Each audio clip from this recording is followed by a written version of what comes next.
Hey everyone, today we're going to make kimchi chigae while I tell you about my platonic breakup.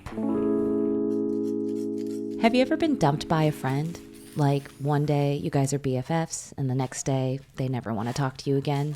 Or worse yet, they actually say something really, really mean to you and then never talk to you again? Several months ago, someone I cared about treated me very cruelly, and I was not ready for it. And as a result, I found myself surprised at how much it hurt me. Even though rational Joanne knew that this is not my fault, this is totally unfair, I was still pretty ashamed of my vulnerability and by how much it was affecting me. Talking about it with my husband, Anthony, it caused me a lot of anxiety.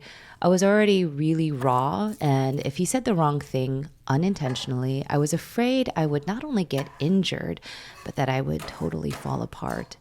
Unfortunately, he found me one morning before breakfast. I was squatting over a box of cables in our kitchen, and I randomly burst into tears. And I told him, I just wish this wasn't happening, as I sobbed into his arms. Now, Anthony, he's not the type to get overly emotional about anything. I could come home and tell him all about how so-and-so treated me unfairly at the office or how somebody made a rude comment on Instagram, and he'd mostly parse through my emotions with that sort of irritating objectivity that he's no doubt really proud of, the kind that implicitly indicts my excessiveness, which is why I am so surprised to hear him say in this situation, I am so mad. I'm so disappointed in them being the person who was not nice to me. I'm so mad that they would do this to you. He then launches into a tirade that warms me, it makes me feel seen, and most importantly, it helps to dissolve some of my shame. Then he says something I really don't expect. As your husband, I would never let you treat someone like that. So I'm also mad at their spouse. Anthony has always said he fell in love with me because of my soulfulness. And despite several attempts over the past few years to ascertain what exactly he meant by that, it still remains too amorphous to define. That said, I know that part of it is my ability to tap into people's hearts, guard their feelings as if they were my own, share those things that remind us of how fragility can also be powerful, and in this way, always be guided by what is kind, fair, and just.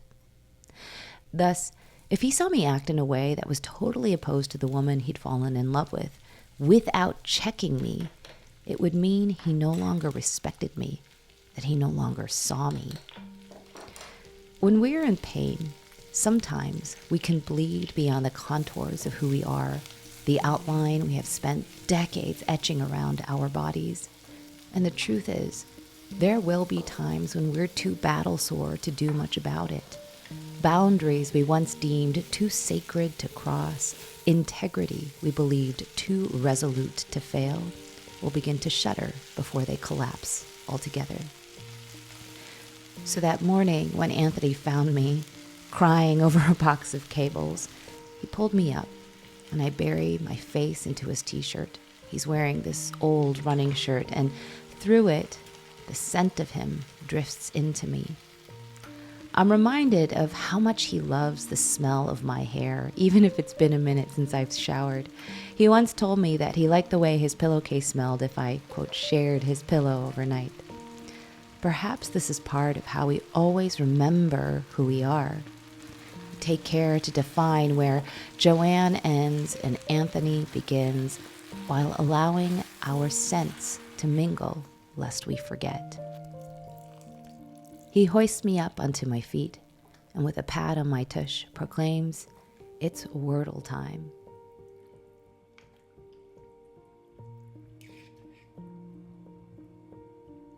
That was one of the few things that could actually make me feel better about getting dumped by my friend.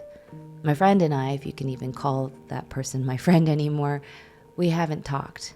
It's been a year since we talked. And to this day, I still don't really have any idea what it was that I did that upset them so much that they felt they had to completely cut me out of their lives. The point is, these types of things they'll happen. They'll happen to even the best people. They'll happen to you. Hopefully, you'll have someone like Anthony around to remind you of who you are, that it's not your fault, that there's nothing wrong with you, that this breakup is much more a reflection on them than it is on you. If you don't have someone like Anthony in your life, then perhaps you need to be that person to tell yourself, hey, there's nothing wrong with you. You didn't do anything wrong.